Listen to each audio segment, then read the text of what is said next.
నా తరఫున, తెలుగు ప్రజల తరఫున, కేంద్ర ప్రభుత్వం తరఫున హృదయపూర్వకమైనటువంటి శుభాకాంక్షలు. ఎందుకంటే తెలుగు సినీ పరిశ్రమలో అక్కినేని నాగేశ్వరరావు గారి తర్వాత మీరు పద్మవిభూషణ్ తీసుకోవడము మాకందరికీ గర్వకారణం. మీ యొక్క 45 ఏళ్ల సినీ జీవితంలో పునాది రాళ్ళు వేసుకుంటూ స్వయం కృషితో ఈరోజు ఎదుగుతూ వస్తున్నారు.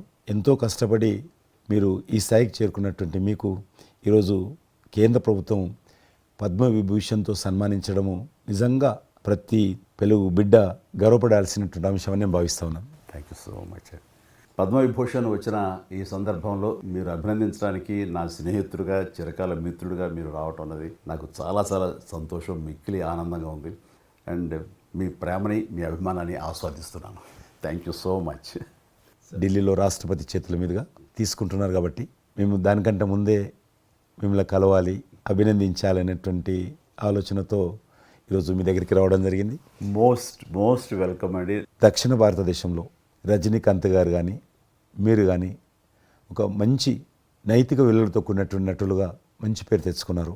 అంతేకాకుండా మన తెలుగు ఇండస్ట్రీస్కి వచ్చినప్పుడు తెలుగు ఇండస్ట్రీలో అప్పుడప్పుడు అనేక రకాల సమస్యలు వస్తుంటాయి, క్రైసిస్ వస్తూ ఉన్నప్పుడు ప్రభుత్వంతో కానీ మీ నటుల మధ్యలో కానీ సినిమా ఇండస్ట్రీ మధ్యలో కానీ వచ్చినప్పుడు సీనియర్ నటుడిగా, మెగాస్టార్గా అందరినీ సమన్వయపరుస్తూ మరి ముందుకు తీసుకెళ్ళేటువంటి వారు.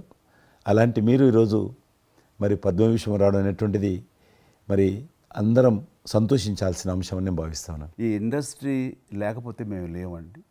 మా చదివిన చదువుకు కానీ, మన బ్యాక్గ్రౌండ్కి కానీ ఏదో ఒక మారుమూల ఉద్యోగం చూసుకుంటూ ఉండాల్సిన వాళ్ళు ఈ రోజున ఇంత సెలబ్రిటీ స్టేటస్ కానీ ప్రపంచవ్యాప్తంగా ఎక్కడ మన వాళ్ళు ఉన్నా సరే అక్కడ గుర్తింపు కానివ్వండి, ఇవన్నీ రావటం అంటే కనుక కళామ తల్లి, ఆ సినిమా ఇండస్ట్రీ నాకు పెట్టిన భిక్షగా నేను ఫీల్ అవుతుంటాను. ఆ ఇండస్ట్రీ లేకపోతే ఏం లేదు. అందుకని ఇలాంటి ఇండస్ట్రీకి ప్రత్యుపకారంగా నేను ఏం చేయాలి, నాకు ఇంత స్థానం ఇచ్చిన ఇండస్ట్రీకి తిరిగి నేను ఏం ఇవ్వగలను అనేటటువంటి ఒక గ్రాటిట్యూడ్ నుంచి మొదలైంది. క్రైసిస్ వచ్చినప్పుడు నేనేదో నా భుజం కాయాలి, నా వంతు సహాయం చేయాలి అనే ఆలోచన. ఒక ఇంటికి పెద్ద బిడ్డగా, పెద్ద కొడుకుగా ఆ ఇంటి కుటుంబ బాధ్యతలకి తన వంతు సహాయం ఎలా చేస్తారో అలాగే నిర్వర్తించాలని ఉంటుంది. కానీ ప్రతిదానికి పెద్ద నేను అనేటువంటి బేసిజానికి మాత్రం పోవాలని కారణం ఒకటి అనుకుంటే మీరంటే అందరు యాక్సెప్టబిలిటీ ఉంటుంది. అది కూడా అది యాక్సెప్టబిలిటీ చిన్నవాళ్ళు కానీ పెద్దవాళ్ళు కానీ ఈ రంగం కానీ ఆ రంగం కానీ మీరు ఏదైనా ఒక మాట చెప్తే దాని మీద మీరు నిలబడతారు, మిగతా వాళ్ళు కూడా మీ మాట గౌరవం ఇస్తారు. అది కారణం నేను అనుకుంటాను. సినిమా రంగం నుంచి రాజకీయాలకు వచ్చి కూడా రాజకీయాలలో మీకంటూ ఒక ప్రత్యేక స్థానాన్ని సంపాదించుకున్నారు. మీరు కొత్త ఒరవడి రాజకీయాల్లో కూడా తీసుకురావడం జరిగింది. మీరు చేపట్టినటువంటి ప్రచార కార్యక్రమం కానీ, మీకు వస్తున్నటువంటి స్పందన కానీ అద్భుతంగా. మేమందరం ప్రతి కార్యక్రమాన్ని వేరే ప్రత్యామ్నాయ పార్టీలో ఉన్నప్పుడు కూడా మీ రాకను మేము గమనించే వాళ్ళము. మీరు చేస్తున్నటువంటి ప్రచారము, కొత్త ఒరవడి మీరు అద్భుతంగా చేశారు. ప్రాంతాలకు అతీతంగా మీకు స్పందన లభించింది, చాలామంది గెలిచొచ్చారు.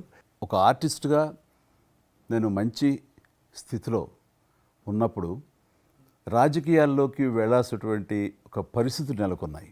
ఆ సమయంలో నేను ప్రజలకి ఏదో చెయ్యాలనే తప్పనే ప్రధానం తప్ప ఎలాంటి పొజిషన్స్ ఏమిటి దీని మీద నాకు దృష్టి లేదు. ఎందుకంటే అన్నిటికీ మించినటువంటి ఉన్నతమైన స్థానాన్ని వాళ్ళ మనసులో వాళ్ళు ఇచ్చిన తర్వాత దానికి మించి నాకు ఏది కావాలి కోరిక లేదు నాకు. అయితే ఏదో చిన్న ఎత్తున మనకి తెలిసి మనకు అందుబాటులో ఉన్నటువంటి చారిటబుల్ ట్రస్ట్ ఇవి పెట్టి చేస్తాను, నేత్రదానం అని, రక్తదానం అని చేస్తున్నాం. కానీ పెద్ద ఎత్తున చేసే అవకాశం భగవంతుడు ఇస్తే కనుక అది చిత్తశుద్ధితోటి నేను మనసావాచ కర్మేణ చెయ్యాలి అని ఆ రకంగా నా కృతజ్ఞత తీర్చుకోవాలని మాత్రం చూపించాలని మాత్రం నాకు ఎప్పుడు ఉంటుండేది. నాకు ఇప్పటికి జ్ఞాపకం ఉంటుంది. ఇది అంతకుముందు ఒకటే ఉండేది, ఇలాగ పెట్టినప్పుడల్లా ప్రతిసారి మీరే జ్ఞాపకం వస్తారు నాకు. ఎంత కీన్ అబ్జర్వేషన్. రాజకీయంగా ఉన్నప్పుడు మాత్రం నాకు ఎనలేని సంతృప్తి ఎక్కడ లభించిందంటే, ముఖ్యంగా ఇప్పుడు తమరు చేస్తున్నటువంటి శాఖ ఉంది కదా టూరిజం, అది నేను మీకంటే కొంచెం ఒక స్టెప్ ముందుగా దాన్ని నేను అవి నిర్వర్తించినప్పుడు ఆ శాఖలో మంత్రిగా నాకు పొందినటువంటి అనుభూతి కానీ లభించిన సంతృప్తి కానీ అంతా ఇంత కాదు. ఆ రకంగా మాత్రం రాజకీయాలకు వస్తే ఇంత చేయొచ్చా అనేది మాత్రం నాకు సుస్పష్టంగా నాకు అనుభవపూర్వకంగా తెలిసొచ్చింది మంత్రిగా ఉన్నప్పుడు టూరిజానికి. అది అలా అలా వెళ్ళి ఆఖరికి ఒక కల్నరీ ఇన్స్టిట్యూట్ అనేది నాకు అవకాశం తిరుపతిలో నేను వెళ్ళాను. అద్భుతమైనటువంటి ఇన్స్టిట్యూట్ అది. అంటే క్షమించాలి, అది ఇనిషియేట్ చేసి తీసుకురావడం వరకు నేను చేసి ఇంకా నేను ప్లానింగ్ అంతా మీరు ఉన్నప్పుడే జరిగింది. అంతా జరిగింది. రాబట్టడానికి ఎంత కృషి చేశానంటే అంతా ఇంత కాదు, అది మనకు రాకుండా పోయే పరిస్థితులు ఉన్నాయండి. ఆ టైం లోపల ఒక మినిస్టర్నా ఒక సూపర్ స్టార్నా అన్నీ పక్కన పెట్టేసి ఆ ప్లానింగ్ కమిషన్ చైర్మన్ ఉండేవారు మౌంటిగా అహ్లూవాలియా. ఆయన దీన్ని వద్దు, మనకి ఇది వైబుల్ కాదు, ఇది ఫీజిబుల్ కాదంటే కనుక కాదని ఆయన గుమ్మదరికి వెళ్ళిపోయి చేతులు కట్టుకుని ఇది ఓకే చేయండి సార్, దీని ఆవశ్యకత అంతా ఉందా కాదు, ఇండియాలో ఉన్నటువంటి ఎన్ని రకాల స్టేట్స్ ఎన్ని రకాల కల్చర్స్ ఉన్నాయో అన్ని రకాల వంటకాలు ఉండేటటువంటి దేశం మందే. అది నేర్పించే ఒక ఇన్స్టిట్యూషను ఈ రోజున మనకి కావాలి, అదే కల్నరీ ఇన్స్టిట్యూట్. అది మనకు వచ్చింది, దాన్ని మనం నిలబెట్టుకోవాలి. ఇది గొప్ప అవకాశం, ఎంతోమందికి ఉద్యోగం ఇవ్వటమే కాదు మన కల్చర్ని కూడా మనం నిలబెట్టడం అవుతామంటూ ఆయనతో పోరాడి కన్విన్స్ చేసి ఓకే చేసి ఇక్కడ రాష్ట్ర ప్రభుత్వం ఆ రోజున ఉన్న రాష్ట్ర ప్రభుత్వం ఒప్పించి రేణుగుంటలో 15 ఎకరాల దాకా చేయించి ఇంకా పెట్టేస్తున్నాం, ఇంకా మనం స్టోన్ వేస్తున్నాం ఇక్కడ అని అనుకున్న సమయంలో ఈ రాష్ట్ర విభజన సమయంలో నేను రిజిగ్నేషన్ టెండర్ చేసి వచ్చింది. అయితే ఫైల్ సంతకం అన్నీ అయిపోయింది.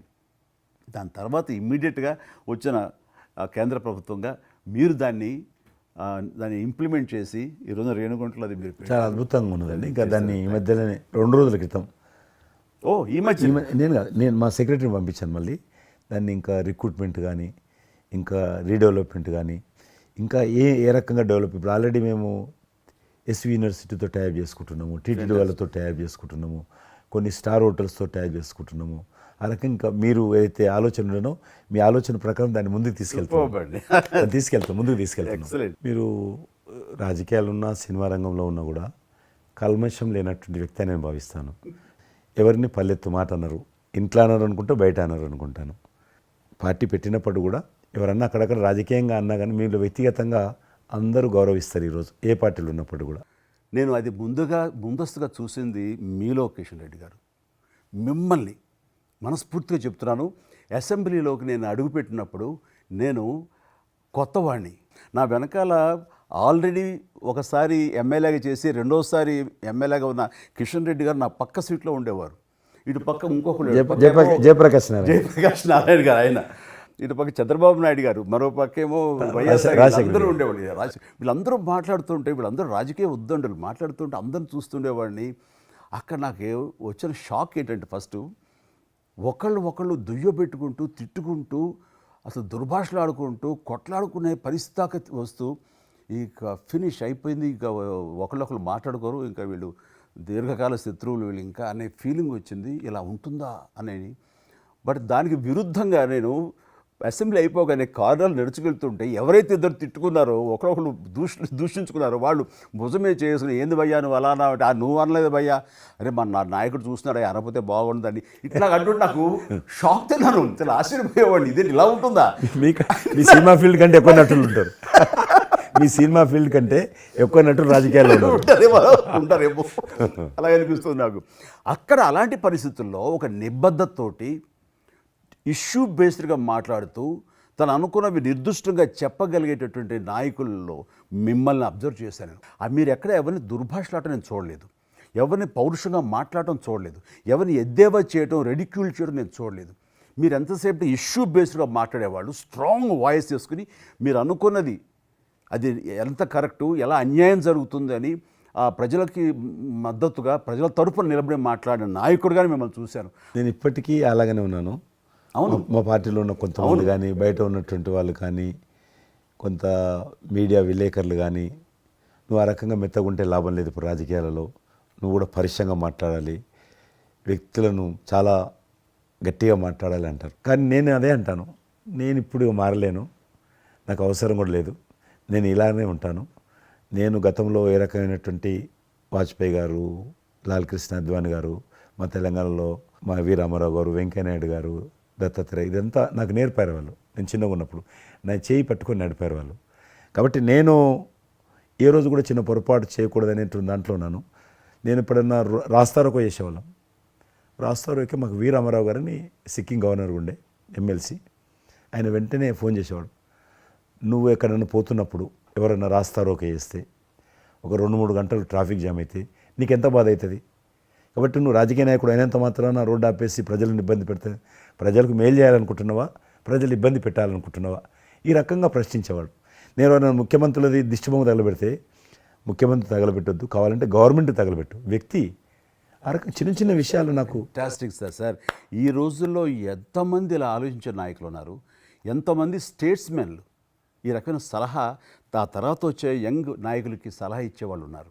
అవన్నీ కరువడిపోతున్నాయి. ఇవన్నీ కూడా చరిత్రలో జరిగేవంట అనే స్థితిలాగా ఉంది మీలాంటి వాళ్ళు లేకపోతే కనుక. ఈరోజు మనము స్వాతంత్రం వచ్చి 75 సంవత్సరాలైంది. ఈ 75 సంవత్సరాల్లో మనం అనేక రకాలుగా అభివృద్ధి చేసుకున్నాము, ప్రాజెక్టులు కట్టుకున్నాము, ముందుకెళ్ళాము, కొంత మెరుగైనటువంటి పరిస్థితి వచ్చింది. కానీ మన తర్వాత వచ్చినటువంటి స్వాతంత్రం వచ్చినటువంటి దేశాలు కూడా డెవలప్డ్ కంట్రీగా ఎమర్జ్ అయినాయి. మనం ఇంకా డెవలపింగ్ కంట్రీ, అభివృద్ధి చెందిన దేశంగా ఎదగలేరు. కానీ దురదృష్టం ఏంటంటే మనకు టార్గెట్ పెట్టుకోలే, ఎప్పటి లోపల మనం లక్ష్యం చేరుకుందాం అనేది ఎక్కడ కూడా పెట్టుకోలే. ఇంకో 75 సంవత్సరాల తర్వాత ఇట్లనే ఉన్నాం అనుకో, ఇంకో 75 సంవత్సరాల తర్వాత కూడా వెనక తిరిగి చూస్తే మనం డెవలపింగ్ కంట్రీగా ఎమర్జ్ కాము. అందుకే ఈ మధ్యలో మన కేంద్ర ప్రభుత్వము ఒక టార్గెట్ పెట్టుకుంది. ఇప్పుడు కమింగ్ 25 ఇయర్స్ ప్రపంచంలో అత్యధికమైనటువంటి యూత్ పాపులేషన్ ఇండియాలో ఉంటుంది. ఎగ్జాక్ట్లీ. కాబట్టి ఈ 25 ఇయర్స్ అమృతకాలం అంటారు దీన్ని. ఎగ్జాక్ట్లీ. ప్రధానమంత్రి కూడా అప్పుడప్పుడు అంటుంటారు ఇది అమృత కాలం. కాబట్టి ఈ 25 ఇయర్స్ మన యూత్ కానీ ప్రతి ఒక్క ఫీల్డ్ కానీ మనము ఇప్పుడు సినిమా ఫీల్డ్ అందుకు సినిమా ఫీల్డ్ 2047లో ఏ రకంగా ఉండాలి, ప్రపంచాన్ని ఏ రకంగా డామినేట్ చేయాలి, అగ్రికల్చర్ ఏ రకంగా డామినేట్ చేయాలి, ఇండస్ట్రీ ఏ రకంగా డామినేట్ చేయాలి, ఎన్జిఓస్ ఏ రకంగా పనిచేయాలి, ఆర్థిక వ్యవస్థ ఏ రకంగా ఉండాలి, ఆ రకంగా ఎవరికి వారు 140 కోట్ల మంది మనం అనుకొని 2047 లోపల 100 సంవత్సరాల స్వాతంత్ర పండుగ జరుపుకుంటాము. ఆ రోజుకు మనం అభివృద్ధి చెందిన దేశంగా ఎదగాలి. ఇంకొక మాట అంటారు ప్రధానమంత్రి గారు, అప్పుడు ఏ పార్టీ ఉంటుందో అధికారం మనకు అనవసరం. అప్పుడు ఎర్రకోట నుంచి ఏ ప్రధానమంత్రి ఏ వ్యక్తి జాతీయ పతాకం ఆవిష్కరిస్తారో మనకు సంబంధం లేదు, ఎవరైనా ప్రజలు అనుకుంటారు. కానీ ఆ రోజుకు మన దేశం ప్రపంచంలో డెవలప్డ్ కంట్రీ స్థాయికి ఎదిగి 3, 4, 5 ఉంటే వాటిలో మన దేశం ఉండాలి అనేది అని ఈరోజు మనం అందరం ఒక లక్ష్యంగా పెట్టుకొని ముందుకెళ్తే యూత్ ఏదైతే అంటున్నారో మీరు, ఆ యూత్ కూడా మరి వాళ్ళ జీవితం సాఫల్యం చెందినట్టు అవుతుంది. ఇప్పుడు డెవలప్డ్ కంట్రీస్లో మనది ఆర్థికంగా చూసుకుంటే కనుక ఆర్థిక వ్యవస్థగా మనది 5వ కంట్రీగా డెవలప్ అయింది. లార్జెస్ట్ ఎకానమీ ఈ మధ్య కాలంలో, ఈ మధ్య సంవత్సరాల్లో, ఒక దశాబ్ద కాలం లోపల. ఇప్పుడు వచ్చే 5 సంవత్సరాల్లో మనం థర్డ్ ప్లేస్ చేరుతాం. ఇప్పుడు యూకే లాంటి మనల్ని పరిపాలించి మన ఆక్రమించుకొని పరిపాలించినటువంటి బ్రిటన్ కూడా వెనకకి నెట్టేసి 5వ స్థానానికి వచ్చేసి వచ్చేటువంటి 5 సంవత్సరాల్లో ఖచ్చితంగా మనం 3వ స్థానంలోకి లార్జెస్ట్ ఎకానమీ కంట్రీగా మనం ఎమర్జ్ అవుతాం. 100%. అవన్నీ ఇప్పుడు జరుగుతున్నటువంటి ఈ యొక్క డెవలప్మెంట్స్, ఈ ఆర్థిక సంస్కరణలు ఇవన్నీ చూస్తుంటే ఖచ్చితంగా ఆ రోజు ఎంతో దూరం లేదు మీరు చెప్పినట్లుగా. మీ తెలిసి ఈ మధ్యలో G20 సమావేశాలు నిర్వహించినప్పుడు నేను మీతోటే మాట్లాడాను. శ్రీనగర్ అంటే ఎట్లా ఉండను పరిస్థితి తెలుసు. ఈ టూరిజం మినిస్ట్రీకి 4 మీటింగ్లు అవుతాయి. ఒక మీటింగ్ అక్కడ పెట్టాలని నిర్ణయించుకున్నప్పుడు ప్రధానమంత్రి అన్నారు, సినిమా ఫీల్డ్ మీద చర్చించండి, ఎందుకంటే సినిమా ఫీల్డ్ ఎక్కువగా షూటింగ్లు చేసేవాళ్ళు. మేము చిన్నగా ఉన్నప్పుడు జమ్మూ కాశ్మీర్ వెళ్ళలేదు ఎవరం కూడా, కానీ దేశంలో ఉన్నటువంటి కోట్లాది మంది కాశ్మీర్ అందాలను చూశారు సినిమాల కారణంగా. ఎవరు పోలేదు అక్కడికి, కానీ చూశారు. కాబట్టి ఆ సినిమా ఫీల్డ్కి సంబంధించినటువంటి సెషన్ పెట్టాలి మీరు అని చెప్పి ప్రధానమంత్రి గారు చెప్పి ఆయన ఆదేశించిన తర్వాత ఈ సినిమా ఫీల్డ్కి సంబంధించి అన్ని దేశాలకు సంబంధించినటువంటి ప్రముఖులందరినీ కూడా ఆహ్వానించాం. అప్పుడు మేము మీటింగ్ పెట్టాలంటే పాకిస్తాన్ అన్ని దేశాలకు లెటర్స్ రాసింది, చైనా లెటర్స్ రాసింది, టెర్రరిస్ట్ ఆర్గనైజేషన్స్ అన్నీ కూడా హెచ్చరించాయి. జమ్మూ కాశ్మీర్కి వస్తే Kashmir is a disputed place అది, కాబట్టి ఎవరు రావద్దు, వస్తే మాత్రము ఏమైనా అవుతే మాకు సంబంధం లేదని పాకిస్తాన్ కూడా అందరూ హెచ్చరించారు. బట్ ప్రైమ్ మినిస్టర్ చెప్పాడు, ఎట్టి పరిస్థితుల్లో మీటింగ్ పెట్టి తీరాలి, నువ్వు నాకు అనవసరం, నీకేం కావాలో నేను అన్ని ఏర్పాటు చేస్తాను. ఆ తర్వాత నేను మీతో మాట్లాడి ఆ రోజు అప్పుడే కాశ్మీరు అని అనగానే మీరు కాశ్మీరు లోయల్లో కన్యాకుమారి ఇలాంటి సాంగ్స్ ఎన్నో మాకు గుర్తుకొచ్చినాయి. అలాంటిది మళ్ళీ మీరు మీ పార్టిసిపేషను ఉంటే బాగుంటుంది అనుకున్నప్పుడు ఆ టైంలో నేను రాలేని పరిస్థితిలో రామ్ చరణ్ వస్తే బాగుంటుంది, అతను RRR సినిమా ఆస్కార్ అవార్డు తోటి తను మంచి ఆస్కార్ అవార్డు వచ్చింది, బాగుంటుంది ప్రధానమంత్రి గారు చెప్పాను. అప్పుడు అందరూ ఫారినర్స్ డెలిగేట్స్ అందరూ కూడా ఏ సినిమా సాంగ్ అది నాటు సినిమా డాన్స్ చేశారు అక్కడ. ఎవరు మన కొరియన్ మినిస్టర్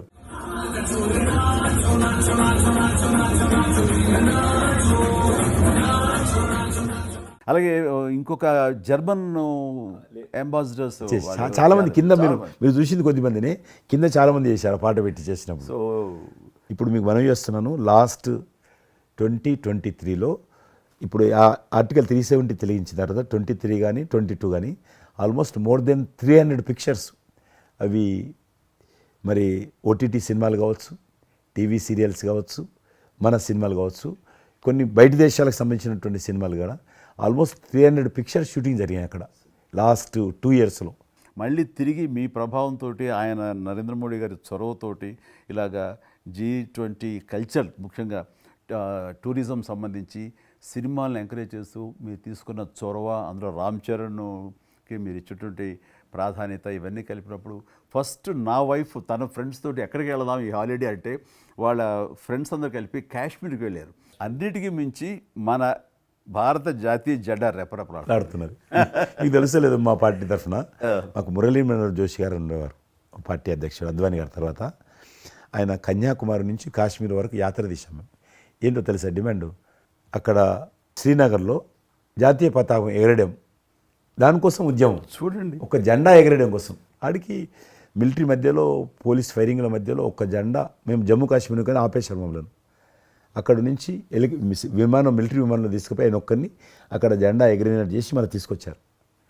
దల్ లేక్ అని ఉంది అక్కడ, ఉన్నది కదా. మొన్న 15th ఆగస్ట్, ఇంతకుముందు 15th ఆగస్ట్ ఏదైతే మనము 70 సంవత్సరాల పండుగ జరుపుకున్నాము, 50,000 మంది అమ్మాయిలు అబ్బాయిలు స్కూల్ పిల్లలు అందరూ చేతులలో 3 రంగుల పతాకాలు పట్టుకొని దల్ లేక్ చుట్టూ ఊరేగింపు చేశారు. అది మార్పు. ఇంకొకటి నాకు సంతోషం ఏంటంటే, మీరు రాజకీయాలకు రాకముందే మీకంటూ ఒక ప్రత్యేక స్థానం సర్వీస్ యాక్టివిటీలు, చిరంజీవి చారిటబుల్ ట్రస్ట్ చాలా పెద్ద ఎత్తున చేయడం అనేటువంటిది నిజంగా అది చాలామందికి ఆదర్శమైంది. మిమ్మల్ని చూసిన తర్వాత చిరంజీవి గారు పెట్టిన అంత పెద్ద నటు పెట్టడం మనం చేయకూడదని వాళ్ళ స్థాయిలో పెట్టినటువంటి చాలా సంస్థలు మీ నుంచి స్ఫూర్తి తీసుకొని పెట్టారనేది నాకు తెలిసిన వాళ్ళు కూడా చాలామంది చెప్పారు. కాబట్టి అది గొప్ప విషయం. మీకు ఎందుకు వచ్చిన ఐడియా? అది ఏదైనా సరే ముందు మన మనసులో తిరిగి ప్రత్యుపకారంగా ఏదైనా చెయ్యాలి అనే భావం ఒకటి ఉంటేనండి, అవకాశాలు ఎదురుగా ఉంటాయండి మన ఎదురుగా. అలా చూసినప్పుడు ఆ టైంలో రక్తం దొరకక చనిపోయే వాళ్ళు చాలామంది ఉన్నారు. అది గర్భస్రావంతో, డెలివరీ సమయంలో, యాక్సిడెంట్ సమయంలో కొంతమంది క్షతగాతులు, అట్లాగా లుకేమియా కానివ్వండి, క్యాన్సర్ కానివ్వండి, ఇలాంటివి తలసేమియా కానివ్వండి, ఇలాంటి చాలామంది ఉన్నారు. ఇంతమంది జనాభా ఉన్న ఈ దేశంలో రక్తం ఇచ్చేవాళ్ళు లేకుండా పోయారు. ఎందుకంటే రక్తం అనేది ల్యాబుల్లో తయారు చేసేది కాదు, ఒక మనిషి మరొక మనిషికి దానం ఇస్తేనే జరిగేది. సో ఆ మాత్రం ఆల్టర్నేటివ్ లేదు, ప్రత్యామ్నాయం లేదు. సో ఇది కేవలం మంచి మనసుతోటి ఉండేవాళ్ళు ఇచ్చేదే. వాళ్ళు మోటివేట్ చేయాలంటూ నేను ఏం చేస్తానంటే, నా ఫ్యాన్స్ని ఫస్ట్ మోటివేట్ చేద్దామని దీని ఆవశ్యకత చెప్పడం కోసంగా షార్ట్ ఫిల్మ్స్ కానివ్వండి, ఎక్కడ పెడితే అక్కడ నేను ఇవ్వటం మొదలుపెట్టేసరికి ఈ రోజున రక్తం ఇవ్వటం కోసంగా ముమ్మరంగా ముందుకు రాగలుగుతున్నారంటే దాన్ని ఇనిషియేట్ చేసింది, దానికి ముందస్తుగా దాన్ని మోటివేట్ చేసింది నేను అని చెప్పుకోవడానికి నాకు గొప్ప విషయం అండి. కానీ మీరు ఒక ఉద్యమంలాగా తయారు చేశారు దాన్ని, ఒక మూమెంట్ లాగా తయారు చేసి mission. Hats off to my fans and motivate అయిన ధర్మాత్ములు, మంచి మనసు ఉన్న వాళ్ళు ఎంతోమంది ముందుకు వచ్చారు. వాళ్ళందరికీ కూడా ఈ సందర్భంగా చేతులెత్తి నమస్కరిస్తాను. ఇక్కడ మీ గురించి నేను ఇంకోటి విన్నాను, మీరు ఏదైతే నా సేవా కార్యక్రమాల గురించి మీరు ప్రస్తావించారో అదే సమయంలో నేను కోవిడ్లో కూడా నేను కొంచెం యాక్టివ్గా ఉండి మా కార్మికులకి సంబంధించి 3 నెలల పాటు 4 నెలల పాటు నా మిత్రుల సహకారంతో నేను కొంత అమౌంట్ తోటి సినిమా ఫీల్డ్లో పనిచేస్తున్నటువంటి ఆఫీస్ బాయ్ నుంచి మొదలు పెడితే టెక్నీషియన్స్ వరకు కూడా మీరు చాలా పెద్ద ఎత్తున చాలా మందికి నేను గ్రాసరీస్ ఇవ్వగలిగాను, వాళ్ళకి బయటికి రాని పరిస్థితిలో. బట్ అదే పరిస్థితిలో మీరు దేశవ్యాప్తంగా, మీరు ముఖ్యం ఇక్కడ మన రాష్ట్రానికి సంబంధించి తెలంగాణలో మీరు ఫ్రంట్ లైన్లో ఉండి ప్రతి వాళ్ళని పరామర్శిస్తూ, ప్రతి హాస్పిటల్కి వెళుతూ, ఎవరైతే ఆ రోజున ఫ్రంట్ లైన్ హీరోస్ ఉన్నారో వాళ్ళందరినీ పరామర్శిస్తూ మీరు అద్భుతంగా పెద్ద ఎత్తున చేశారు. అదే కాకుండా మన ఇండియా లెవెల్లో మీరు corona command control room, corona command control room మీకు మీ ఆధ్వర్యంలో జరిగింది. అప్పుడు మీరు చేసిన సేవల గురించి దేశం ప్రస్తావించారు. అంటే అప్పుడు నోడల్ మినిస్ట్రీ, హోమ్ మినిస్ట్రీ ఉండింది. ఏమైనా డైరెక్షన్స్ దేశానికి ఇవ్వాలన్నా, రాష్ట్ర ప్రభుత్వాలకు ఇవ్వాలన్నా, లాక్డౌన్ ఎక్కడ పెట్టాలి, ఎక్కడ పెట్టకూడదు, ఎప్పుడు పెట్టాలా, లాక్డౌన్లో ఏ స్థాయికి వెళ్ళాలా, అన్నీ కూడా హోమ్ మినిస్ట్రీ ఇచ్చేది. నేను అప్పుడు హోమ్ మినిస్ట్రీలో ఉన్నాను. ప్రజలకు రోజువారీ అవసరమైనటువంటి 24 మినిస్ట్రీస్ ముగ్గురు జాయింట్ సెక్రటరీస్ ఒక్కొక్క మినిస్ట్రీ నుంచి 8 గంటల చొప్పున హోల్ నైట్ టు డే 24/7 ఆ బ్యాచ్ కరోనా కంట్రోల్ రూమ్లో కూర్చోవాలి. ఆ రకం కూర్చున్నప్పుడు దానికి యాజ్ ఎ మినిస్టర్గా నన్ను ఇన్ఛార్జ్ పెట్టారు ప్రధానమంత్రి గారు, అమిత్ షా గారు.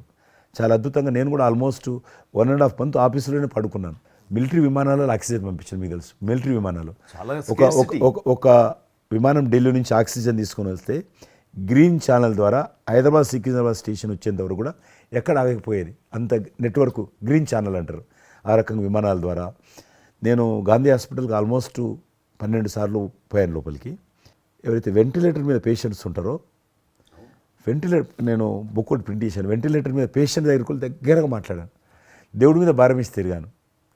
ఆ రకంగా ఎందుకు వెళ్ళానంటే ఏదో పబ్లిసిటీ కోసం కాదు.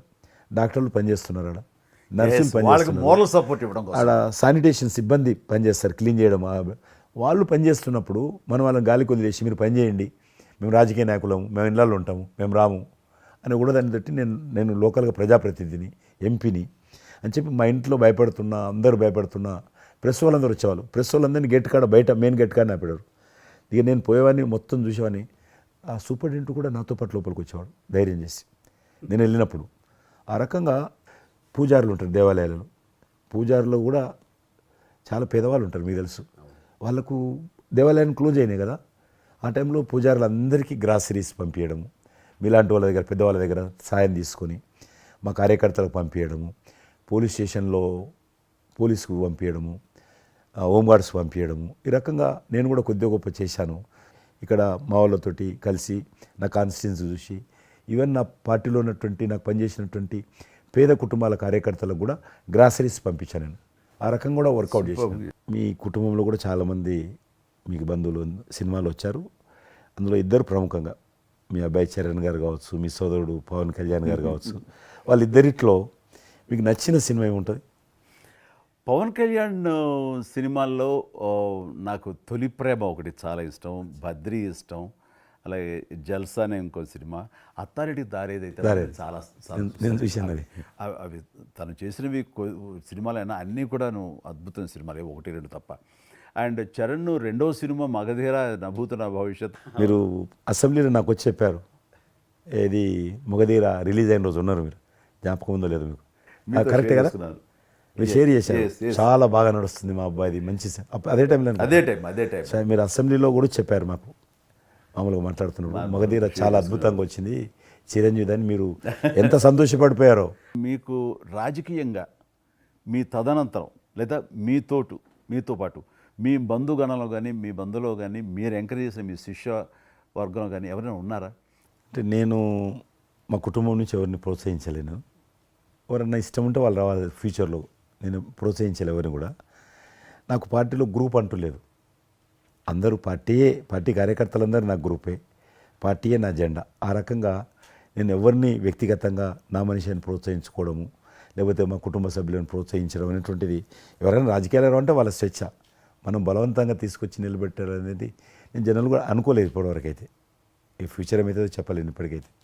మీరు ఒక గ్రూపు, నా కార్యకర్తలు నా గ్రూప్ అని మీరు అంటే నాకు ఒక విజువల్, ఒక ఫోటోగ్రాఫ్ గుర్తుకొస్తుంది. మీరు వైట్ హౌస్ ముందు మీరు కొంతమంది కార్యకర్తలు అలా ఉన్నారు, కానీ వాళ్ళు నిశ్చితంగా చూస్తే నరేంద్ర మోడీ గారు ఉన్నారు ఆ టైం లోపల. మీకు అప్పటి నుంచి కూడా నరేంద్ర మోడీ గారితో సత్సంబంధాలు ఉండేవా? అద్వానీ గారు ప్రెసిడెంట్ ఉన్నప్పుడు 1994లో నేను అప్పుడు యూత్ వింగ్లో పనిచేస్తున్నాను. American council of young political leaders, అది యుఎస్ గవర్నమెంట్ ఏజెన్సీ. వాళ్ళు ఏం చేసేవాళ్ళంటే కొన్ని ముఖ్యమైనటువంటి దేశాల నుంచి అప్పుడప్పుడు యూత్ డెలిగేషన్, పొలిటికల్ పార్టీకి సంబంధించినటువంటి యూత్ డెలిగేషన్, యంగ్ లీడర్స్ అంటారు, యంగ్ లీడర్స్ని పిలిచి మా దేశం ఏ రకంగా అభివృద్ధి చెందుతుందో మీరందరూ చూసి మీరు మీ దేశాల్లో మాకు దేశం గురించి ప్రచారం చేయాలి, వాళ్ళ కాన్సెప్ట్ అది. అద్వానీ గారు ముగ్గురిని సెలెక్ట్ చేశారు. నన్ను హైదరాబాద్ నుంచి, తెలంగాణ ఉమ్మడి రాష్ట్రం ఆంధ్రప్రదేశ్ నుంచి, కర్ణాటక నుంచి అనంత్ కుమార్ అని చనిపోయారు, మినిస్టర్ ఉండేవాడు, సివిల్ ఏవియేషన్ మినిస్టర్ ఉండేవాడు, కల్చర్ మినిస్టర్, ఆయన చనిపోయారు మధ్యలోనే. అక్కడ గుజరాత్లో ఆర్గని పార్టీకి సెక్రటరీ ఉండేవాడు నరేంద్ర మోడీ గారు, అప్పుడు మినిస్టర్ కాదు ఇంకా మా ముగ్గురిని సెలెక్ట్ చేసి ఢిల్లీకి పిలిచి ఇట్లా మీరు పార్టీ తరఫున పోవాలి అని చెప్పి, నన్ను కూడా నువ్వు పోవాలన్నప్పుడు నాకు పాస్పోర్ట్ లేదు, నాకు చాలా చిన్న ఏజీ, ఫ్లైట్లో మొదటిసారి పోయినా నేను. తొందర రమ్మంటే మా పార్టీ ఫ్లైట్ టికెట్ ఇస్తే పోయాను. మాట్లాడినాక వారు చెప్పారు మీరు ముగ్గురు అని కూర్చున్నాక ఇంటి ముందోటి కటింగ్ షాప్ ఉంది. నరేంద్ర మోడీ దగ్గర గడ్డ ఉంది, నాకు గడ్డ ఉంది, చిన్నోని మీరు దగ్గర క్లీన్ షేవ్ చేసుకురా అన్నాడు. నరేంద్ర మోడీ ఇంటి మా అమ్మ పోయిన క్లీన్ నాకు చూపించాలన్నాడు. మళ్ళీ వచ్చి మళ్ళీ పోయి క్లీన్ షేవింగ్ చేసుకొని నరేంద్ర మోడీ గారు మేము ఇద్దరం, ఎందుకనంటే అయినా మీరు పార్టీ రిప్రజెంట్ చేయడం లేదు, మీరు ఇండియాని రిప్రజెంట్ చేస్తున్నారు, టైంకి రావాలా, టైం పోవాలని చెప్పి మమ్మల్ని పంపించిన తర్వాత నరేంద్ర మోడీ గారు మీరు చూడండి ఆ ఫోటోలో ఆయన సంఖ్య ఒక బ్యాగ్ ఉంటుంది. ఆ బ్యాగులో పుస్తకము పెన్ ఉంటుంది. మేము రాజులాగా పుస్తకం లేదు, పెన్ లేదు, మేము పోతుంటే అందులో భాగంగానే వైట్ హౌస్ లోపల రాణించేవాళ్ళు చాలా దూరంకి వెళ్ళి, కానీ చూపించేవాళ్ళు బయట ఉండే కొంత అమెరికా ఇది వైట్ హౌస్ అక్కడ కనిపిస్తుంది, అందులో అది ప్రెసిడెంట్ రూము, ఇక్కడ కనిపిస్తుంది కిచెను, ఇది కాన్ఫరెన్స్ హాలు. బయట నుంచి అందరు చెప్పేటప్పుడు చాలామంది ఉండేవాళ్ళు. అదే నేను చూసి గైడర్స్, టూరిస్ట్ గైడ్స్ ఉంటారు కదా, వాళ్ళు చాలామంది అక్కడ పోతే చెప్పేవాళ్ళు. ఆ రకంగా అక్కడ దిగినటువంటి ఫోటో అది. ఎందుకు రిలీజ్ చేశానంటే ప్రధానమంత్రి గారు అయిన తర్వాత నాకు ఫోన్ చేశాడు, కిషన్ ఏమన్నా మీ దగ్గర ఫోటోలు ఉన్నాయా? ఆయన దగ్గర లేవు పాపం. ఓకే, నాకు ఫోన్ చేశాడు.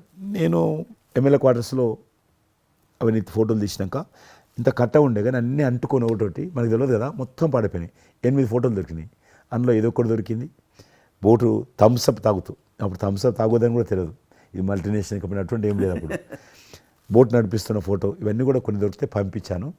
ఆయన ఏ వైట్ హౌస్ ముందు అయితే నేను ఫోటో దిగాను గేట్ కాడ, ఈరోజు అదే వైట్ హౌస్ ఆహ్వానం మేరకు వైట్ హౌస్ లోపలికి వెళ్తున్నానని ఆ ఫోటో రిలీజ్ చేశాడు. Excellent experience. ప్రైమ్ మినిస్టర్ ఆ ఫోటో అప్పుడు బయటకు ఆ ఫోటో బయటకు వచ్చింది. ఆ రోజు ప్రైమ్ మినిస్టర్ గారు అయిన తర్వాత అమెరికాకి వెళ్తున్న రోజు రిలీజ్ చేసిన ఫోటో అది. మీరు మాకు ఒక మాట ఇచ్చారు, మీరు మన ఆఫీస్ ఏదైతుందో టూరిజం ఆఫీసు ఢిల్లీలో నేను వస్తాను, మన ఇద్దరం ఒకసారి ఎందామని అన్నారు. కానీ మీ ఒత్తిడి కారణంగా మన ఒత్తిడి కారణంగా జరగలేదు. ఇంకా అది రేపు ఎలక్షన్స్ తర్వాత మళ్ళీ అది చెప్పలేము కాబట్టి అది నేను చెప్తున్నాను, మీరు అక్కడే ఉంటాను, వస్తాను. అది కాకుండా మీరు నాకు ఇంకా జ్ఞాపకం, ఆఫీస్లో ఉన్నప్పుడు నాకు గర్వం ఫీల్ అవుతాను. ఎందుకంటే మీరు పెట్టిపోయినటువంటి ఫోటోలు, ఇండియాకి సంబంధించినటువంటి టూరిజం డెస్టినేషన్ యొక్క ఫోటోస్ ఏవైతున్నాయో అవి ఇంకా ఆ రకంగానే ఉన్నాయి. నేను అడిగిన ఎవరు పెట్టారంటే చిరంజీవి గారు పెట్టారంటారు. డ్రైవర్ కూడా మీకైతే డ్రైవర్ ఉండను, అతను ఇప్పుడు నా దగ్గర ఉన్నాడు, రణధీర్. మీకు చెప్తుంటారు సార్, మై చిరంజీవి సాబ్ కभी మై సాబ్ డ్రైవర్ మై చలాయితా ఉనకా గాడి ఢిల్లీ మే అది ఆప్కు మే చలా రూమ్ సాప్ అంటాడు. ఇంకా ఉన్నాడు పాపం. చాలా సీనియర్ అండి అతను, చాలా మంచివాడు.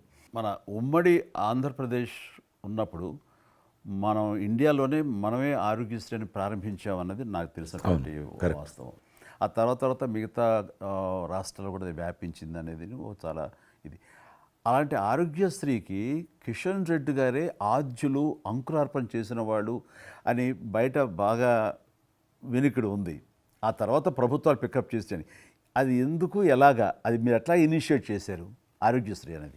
2004 నేను ఎమ్మెల్యే అయినప్పుడు పేరున్న మందకృష్ణ మాదిక్ గారు, ఆయన వాళ్ళకు సంబంధించినటువంటి ఎస్సీ వర్గీకరణ మీద పోరాటం చేస్తూనే సామాజిక సమస్యల మీద కూడా పోరాటం చేసేవారు.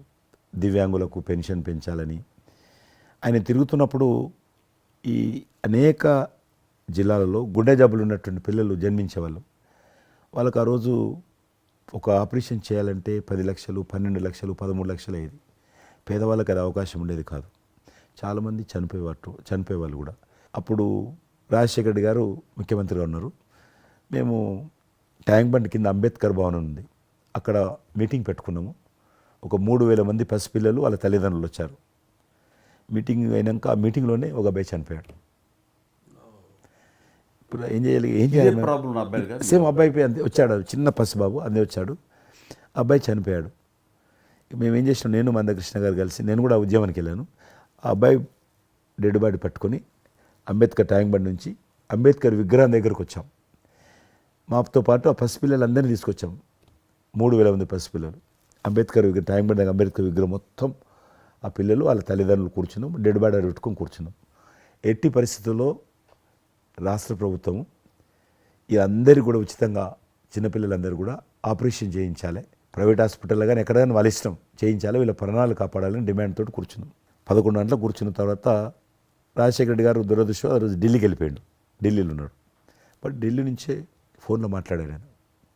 మాట్లాడి నేను తర్వాత ఆలోచిస్తాం, మీరు అట్లా చేయొద్దు, ఎందుకంటే మమ్మల్ని లాఠీ చేయడానికి వీలేదు, పసిపిల్లలు, గుండె జబ్బులు ఉన్న పిల్లలు, మమ్మల్ని నెట్టేయడానికి వీలేదు పోలీసులో కూడా విచిత్రమైన పరిస్థితి, ఆందోళన, ఉద్యమం చేస్తున్నాం మేము, చాలా డెడ్ బాడీ పెట్టుకొని ఉన్నాం, ఏం చేయాలో పోలీసులకు తోచది. ముఖ్యమంత్రి గారు అన్నప్పుడు రాజశేఖర్ గారు మా మెడ మీద కత్తి పెట్టి మీరు ఈ రకంగా దబాయిస్తున్నారు, ఏమని అనుకోండి సార్, మీరు కృష్ణ గారు చాలా గట్టిగా ఉన్నారు, ఏమని అనుకోండి, మీరు ఎట్టి పరిస్థితుల్లో ఇది చేయాలని చెప్పి మేమిద్దరం కదలలే. రాత్రి ఆల్మోస్ట్ 10 o'clock మళ్ళీ ముఖ్యమంత్రి గారు ఫోన్ చేసి మీరు మాట చెప్పడం కాదు ఆర్డర్ రావాలను. వీళ్ళందరికీ ఫస్ట్ మేము రాష్ట్ర ప్రభుత్వం తరఫున గుండె జబ్బులు ఉన్నటువంటి పిల్లలందరికీ ఎంత డబ్బైనా ఖర్చు అయినా సరే మేము ఆపరేషన్ చేయిస్తానని చెప్పి ఢిల్లీ నుంచి మాట ఇచ్చి ఆర్డర్ తీసి మా చేతులు పెట్టినాక మేము పిల్లలందరినీ తీసుకొని వెళ్ళిపోయినాం. ఫస్ట్ పిల్లలు వాళ్ళ తల్లిదండ్రులు. ఆ తర్వాత మళ్ళీ ముఖ్యమంత్రి గారు వచ్చిన తర్వాత మళ్ళీ మీటింగ్ పిలిచాడు మమ్మల్ని. పిలిచి ఈ రకంగా చేయడం తప్పు, మీరు నన్ను బెదిరించారు, బ్లాక్మెయిల్ చేశారు, ఆర్డర్ చేశారు, ఏమని అనుకోసారి మేము పిల్లల ప్రాణాలు కాపాడడం కోసం చేశాను తప్ప మీకు వ్యతిరేకంగా కాదు, ఇంకొకరు కాదు. అందులో బాబు చనిపోయాడు. తర్వాత ముఖ్యమంత్రి ఆలోచన చేసి డాక్టర్లను పిలిచి ఎట్లా చేద్దాము, అప్పుడు సర్వే చేయించాడు. వాళ్ళు గ్రామ పంచాయతీలో సర్వే చేస్తే 2 లక్షల మంది పిల్లలు ఉన్నారు ఒక్క ఆంధ్రప్రదేశ్లోనే. ఉభయ రాష్ట్రాల్లో గుండెకు జబ్బు హోల్ ఉండి పుట్టినటువంటి వాళ్ళు 2 లక్షల మంది పిల్లలు ఉన్నారు. ఇంతమందికి నేను ఎట్లా చేస్తా అది ఇదని మళ్ళీ సర్వే వచ్చిన తర్వాత వెరిఫికేషన్ వచ్చిన లిస్ట్ తీశాడు, అంచనా వచ్చిన తర్వాత అప్పుడు ఆయన ఇన్సూరెన్స్ ఏదైనా చేద్దామా అని, ఆయన డాక్టర్ కదా ఒరిజినల్గా, ఆయన డాక్టర్ వృత్తి చదువుకున్నది MBBS అయినా, ఆయనకి ఈ విషయం బాగా తెలుసు కాబట్టి ఏం చేద్దామని ఆలోచన చేసి అప్పుడు ఇన్సూరెన్స్ పథకం ఆ పిల్లల కారణంగా, గుండె జబ్బులు ఉన్నటువంటి పిల్లల కారణంగా ఆ 2 లక్షల మందికి పిల్లలు ఇన్సూరెన్స్ చేయాలన్న వచ్చినటువంటి ఆలోచనే ఈ ఆరోగ్యశ్రీ పథకం. అలా మీరు ఇనిషియేట్ చేసినటువంటి ఈ ఆరోగ్యశ్రీ కానివ్వండి, ఇది నిజంగా ఇలాంటి సామాజిక స్పృహ అనేది రాజకీయంగా ఆలోచిస్తే వచ్చేది కాదండి. ఇది మానవతా విలువలతోటి మానవత్వంతో ఆలోచించారు కాబట్టి ఈ రోజున అది సఫలీకృతం కాగలిగింది. భారతదేశంలోనే అది ఒక అందరూ ఆచరించేటువంటి గొప్ప పథకం అయింది. అది ఎంతమంది లబ్ధి పొందుతారో వాళ్ళందరూ బ్లెస్సింగ్స్ మీకు ఉండాలి. అసెంబ్లీలో ఉండగా నాకు ఒక రిప్రజెంటేషన్ ఇచ్చారు. ఈ హోమ్ గార్డ్స్ గురించి మీరు తీసుకున్న శ్రద్ధాశక్తి ఆహ్వానించిన మీరు పడ్డ తపన కానీ అంతా ఇంత కాదు.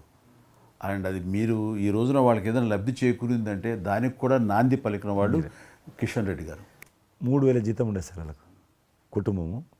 వాళ్ళు 12 గంటలు 13 గంటలు 14 గంటలు ఇప్పుడు ట్రాఫిక్ చేస్తుంటారు కదా, వాళ్ళు 12 గంటలు దుమ్ము ధూళి ఎండలో వాళ్ళు ఇట్లా ఏలు పెడితే మొత్తం మన చేయి నల్లగవుతుంది, అంత మట్టి కాలుష్యంతో ఉంటారు వాళ్ళు. రోజు వాళ్ళు ఇచ్చే బట్టలు తెల్ల షర్ట్ వేసుకోవాలి, వాళ్ళు కాకి ప్యాంట్ వేసుకోవాలి. ఉదయం వేసుకునే షర్టు 2 గంటలలో కలర్ మారిపోతుంది. మనం ఇచ్చేటువంటి 3,000 రూపాయలు అలా డ్రెస్ ఉతకడానికే సరిపోతుండే. అందుకే కిషన్ రెడ్డి గారు మీరంటే ఎందుకు గౌరవం అంటే, మీరు రాజకీయ లబ్ధి గురించి ఎప్పుడు చూసేవాళ్ళు కాదు, మీ కాన్స్టిట్యున్సీకే పరిమితమైన మీరు ఎప్పుడు కాదు, విస్తృతంగా అందరికీ లబ్ధి చేకూరే విధంగా తీసుకున్నారు. కాబట్టి అలాంటి మీకు ఆ బలం, మీ వాయిస్కి ఆ స్ట్రెంగ్త్ అలాగా, ఎందుకంటే మీ ఆశయంలో ప్యూరిటీ ఉంది, మీ ఆశయంలో చిత్తశుద్ధి ఉంది మీ ఆచరణలో. కాబట్టి మీలాంటి నాయకుల వల్లనే అవుతుంది ఏదైనా సరే. జనవరి 22 నాడు నేను టీవీలో చూశాను, నేను మీరు అయోధ్యలో రామమందిర నిర్మాణంలో మీ దగ్గర కెమెరాలు పెట్టడము, మీరు కామెంట్ చెప్పడము, మిమ్మల్ని పిలవడము, మీరు పోవడము, మీరు ఆ రోజు టీవీలో దేశమంతా అన్ని టీవీలు మాట్లాడాయి. మీకు మీరు ఏ రకంగా ఫీల్ అనిపించింది మీకు? అది హనుమాన్ని ప్రార్థించే ఆయన మా కులదైవంగా చూసిన మాకు రామచంద్రుడు ఆ నామమే మాకు ఒక రకమైన గొప్ప స్ఫూర్తి మాకు. అలాంటి రాముడు మమ్మల్ని ఆహ్వానించినట్టుగా అనిపించిందండి. అది అక్కడ 500 సంవత్సరాలుగా ఎన్నో అక్కడ ఉన్నటువంటి ప్రాబ్లం అనేది అది సునాయాసంగా చేయటం అన్నది అది ఆయన వల్లనే అయ్యింది, నరేంద్ర మోడీ గారు తలుచుకోబట్టి అయ్యింది అనేది. అలాంటి దానికి మేము ఆహ్వానించబడటం అనేది అది మేము చేసుకున్న అదృష్టం, పుణ్యం. చాలామంది అందరము భయపడ్డాం ఏమైతే పోతుందో దేశంలో, గొడవలు అయితే మత కళాలు జరుగుతుందేమో. కానీ అదృశ్యం ఏంటంటే ముస్లింలు కూడా చాలామంది Yes. సానుకూలంగా ఇక్కడ నేను ఒక విషయం చెప్పాలి. నేను రామ మందిరం నుంచి నా హోటల్ ఉంది అక్కడ. ఆ హోటల్కి వెళ్ళడానికి నేను కారు హైర్ చేసుకున్నాను మా ఫ్యామిలీ. అది ముస్లిం డ్రైవర్. సో ఈ రోజున ఇంత కాంట్రవర్షియల్ ఈ ప్లేస్లో ఈ రోజున టెంపుల్ కట్టడంపై మీరందరూ ఎక్కడో కొంత అసంతృప్తితో ఉండుంటారు కదంటే, కాదండి, ఈ రోజు నుంచి మా టెన్షన్ రిలీవ్ అయిపోయింది, కరెక్ట్. మేము చాలా రక్షణతో ఉన్నామన్న ఫీలింగ్ ఉంది. ఎంత హిందూ కాన్వర్జేషన్ అండి. ఇక్కడ 144 సెక్షన్ ప్రివేల్ అవుతూ ఏ రోజున ఏం గొడవలు జరుగుతాయి, ఎక్కడి నుంచి ఏ ఘర్షణలు జరుగుతాయి, స్కూల్కి వెళ్ళి మా బిడ్డలు వస్తారా వెళ్తారా అనే టెన్షన్లో ఉండేవాళ్ళం మేమంతా. అండ్ అలాంటి ఘర్షణలో వాళ్ళు ముస్లిమ్సా లేకపోతే హిందూస్ అని ఏం చూడరు కదండి, ఎవరు అందరూ సఫరర్సే. అలాంటి పరిస్థితులు ఇప్పుడు నెలకొన్న సమయంలో ఎలాంటి గొడవలు లేకుండా ముందు ఒక నిర్ణయం తీసేసుకున్నారు. ఎస్, రామ మందిరం వెల్ కట్టేసారు, అయిపోయింది. ఇక్కడి నుంచి లిఫ్ట్ చేసేసారు 144 సెక్షన్, ఇంకేం లేదు, అన్నీ సజావుగా సాగిపోతాయంటే మాకు సెక్యూరిటీ ఫీలింగ్ వచ్చింది, మా బిడ్డలకు రక్షణగా ఉంది, మాకు ఇంకేమీ కాదన్న భరోసా వచ్చింది మాకు. వీఆర్ సో హ్యాపీ అని ఒక ముస్లిం సోదరుడు అన్నారు. ఇప్పుడు అదే మీరు ప్రస్తావిస్తున్నారు. ఇప్పుడు చాలామంది ముస్లిమ్స్ వెళ్తున్నారు చూడడానికి, దర్శనం చేసుకోవడానికి. ఒక అమ్మాయి అయితే బాంబే నుంచి నడుచుకుంటూ వచ్చింది, 22nd చేరుకుంది అక్కడ అమ్మాయి. ఓకే, నేను ఉన్నాను వెనకనే ధైర్యాన్ని ఇచ్చేటువంటి మన ప్రధాని గారు, ఈ భారత ప్రభుత్వం ఇవన్నీ కలిపి దోహదపడ్డాయి. అందుకని ఆయన ఒక మాట అన్నారు అయోధ్య టైంలో, మొన్నటిదాకా టెంట్లో రాముని చూసాం, ఇంకా రాముడికి ఆ పరిస్థితి లేదు, ఆయన ఒక పర్మనెంట్ స్ట్రక్చర్లో ఉంటాడు అని అన్నప్పుడు అందరూ మంచి రెస్పాన్స్ ఇచ్చారు, బాగా రెస్పాండ్ అయ్యారు. అట్లాగా ఈ రోజున ఆయన తీసుకున్న ప్రతి కార్యక్రమం కూడాను ఒక మత సామరస్యాన్ని సూచిస్తుంది. దానికి నేను ఒక విషయం కూడా చెప్తాను, మీరు చెప్పారు కదా, నేను ఎలక్షన్ ప్రచారానికి 2019లో కానీ అంత ముందుగానే వెళ్ళేవాడిని. డిఫరెంట్ రీజన్స్ మా పార్టీకి సంబంధించి కావచ్చు, ఇతరత్ర కావచ్చు. మేము వెళ్తున్నప్పుడు ముస్లిం సమాజాన్ని బస్తీలు కూడా వస్తాయి కొన్ని, మేము ఎంత మైకులు పెట్టుకొని డ్రమ్ కొట్టుకుంటూ పోయినా కూడా ఒక్కరు కూడా బయటకు వచ్చేవాళ్ళు కాదు.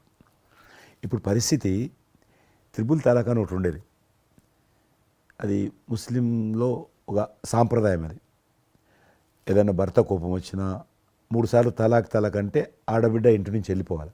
3 సార్లు అంటే తలాక్ అంటే వెళ్ళిపోవాలి.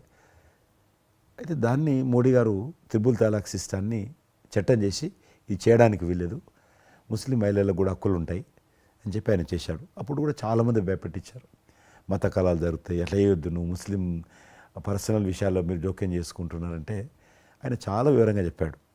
ఈరోజు నువ్వు ఒక భర్తగా నీ భార్యకు తలాక్ అని ఇచ్చేసి పంపించేస్తున్నావు, రేపు నువ్వు తండ్రి అవుతావు, తండ్రి అయిన తర్వాత కూడా మీ అల్లుడు నీ కూతురుకు తలాక్ విడాకులు ఇచ్చి పంపిస్తే అప్పుడు నువ్వు ఎంత బాధపడతావు? కాబట్టి ఏ తండ్రి అయినా సరే అట్లా ఉంటుంది. కాబట్టి ఇది ఈ రకమైనటువంటి ఉండకూడదని చెప్పి ఆయన త్రిపుల్ తలాక్ రద్దు చేస్తే, నేను ప్రచారానికి వెళ్తున్నప్పుడు అంతకుముందు బయటకు వచ్చేవాళ్ళు కాదు. ఉదాహరణకు నేను ఇట్లా పోతున్నాను అనుకోని, రోడ్డు రథం మీద నేను పోతుంటే ఇటు సైడ్ నుంచి ఒక ముస్లిం అలా భార్యను కూర్చుని పెట్టుకొని మోటార్ సైకిల్ మీద నడుపుకుంటూ వచ్చేవాడు. ఇప్పుడు ఏం చేస్తున్నంటే భర్తకు చూడకుండా వెనుకున్నటువంటి భార్య పరద లేపి ఇట్లా నాకు ఊపుతున్నచ్చి, ఇది నేనే సాక్ష్యం, అంత మార్పు వచ్చింది. కట్టన్స్ ఓపెన్ చేసి బస్తీలలో ఇండ్ల ముందుకు వెళ్తుంటే ముస్లిం ఆడబిడ్డలు వచ్చి, మాతృమూర్తులు వచ్చి, తల్లులు వచ్చి చేతులు ఊపుతున్నారంటే నిజంగా సంతోషం. అంటే ఆడబిడ్డలో 10 కోట్ల మంది ముస్లిం ఆడబిడ్డలు ఉంటారు ఈ దేశంలో, కానీ అది రావడంతో వాళ్ళకు ధైర్యం వచ్చింది, వ్యతిరేకత లేకుండా ఏ ప్రొటెస్ట్ లేదు. అదే ఫస్ట్ ఆఫ్ ఆల్ విజయం. కాబట్టి ఈరోజు ఆ రకంగా మీరు చెప్పిన దాన్ని బట్టి వాతావరణం మార్పు వచ్చింది. ఈరోజు మత కళాలు లేవు, కర్ఫ్యూలు లేవు. హైదరాబాద్లో ఎన్ని గొడవలు జరుగుతుండే, ఒక్క గొడవ లేదు ఎక్కడ. బాంబేలో, యూపీలో ఎక్కడ చూసినా మత కళాలు ఉండేది. ఈరోజు ఆల్మోస్ట్ 98% కమ్యూనల్ క్లాసెస్ అయిపోయినాయి. ఎక్కడ కూడా కర్ఫ్యూ అనే లేదు. దేశంలో ఎక్కడో దగ్గర కొన్ని నగరాలలో కర్ఫ్యూ ఉంటుండేది, కొన్ని నగరాల్లో మత కళాలు జరుగుతుండేది. ఎక్కడో ఒక దగ్గర యూపీలోనూ, మధ్యప్రదేశ్లోనూ, మహారాష్ట్రలోనూ, ఇప్పుడు బీహార్లోనూ ఎక్కడ వింటలేదు, ఎక్కడ లేదు. ఈవెన్ జమ్మూ కాశ్మీర్ లాంటి రాష్ట్రంలో కూడా 144 సెక్షన్ లేనటువంటి పరిస్థితి ఉన్నది. మీరు వేయచ్చా అంటున్నారు, అద్భుతంగా ఉంది మాట. అది నరేంద్ర మోడీ గారు చాలా విజనరీగా ఆ రకంగా చేశారు. చాలా సంతోషం కృష్ణరెడ్డి గారు. మీరు నన్ను అభినందించడానికి అవార్డు తీసుకుంటున్న సమయంలో ఆ పురస్కరించుకుని మీరు వచ్చినందుకు, నన్ను అభినందించినందుకు ధన్యవాదాలు తెలియజేస్తూ, మీతో ఇంతసేపు సంభాషించడంలో ఎన్నెన్నో విషయాలు తెలుసుకున్నాను, నాకు అనుభవపూర్వకంగా తెలిసినవి మీతో పంచుకున్నాను.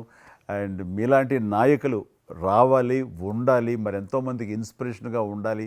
మీ ఆశయాలు, మీ ఆచరణలు, మీ సమస్య పరిష్కార మార్గాలు, అలాగే మీ నాయకుల యొక్క ఆయన ఆశయాలు, ఆయన యొక్క మార్గదర్శకంగా మీ ముందుండి మిమ్మల్ని ముందు నడిపించే విధంగా, తద్వారా అందరూ కలిసి భారతదేశాన్ని మీరు చెప్తున్నట్టుగా అభివృద్ధి చెందిన దేశాల్లో ఒక దేశంగా పెట్టే స్థితికి మనం వెళ్ళాలనే ఆశాభావం మీ అందరితో పాటు నాకు ఉంది.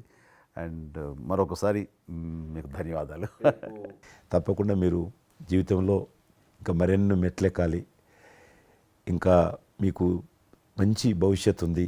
ఇటు సినిమా రంగానికి సేవ చేయాలి, అటు సమాజంలో కూడా సేవ చేసేటువంటి అనేక రకాల, సమాజం అంటే ఒక రాజకీయాలే కాదు, అనేక రకాలుగా మీరు చేస్తూ ఉన్నారు ఇప్పటికీ. కాబట్టి రేపు భగవంతుడు ఏం చేస్తారు ఎవరి చేతిలో లేదు.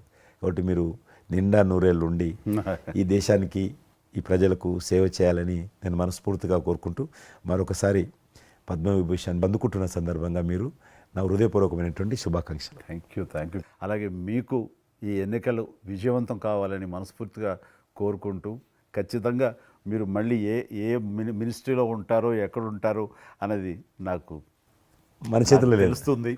అండ్ వచ్చి మిమ్మల్ని అలా కలుస్తాను, నేచర్ మాట ప్రకారం. ఆల్ ద వెరీ బెస్ట్ అండి. Good luck.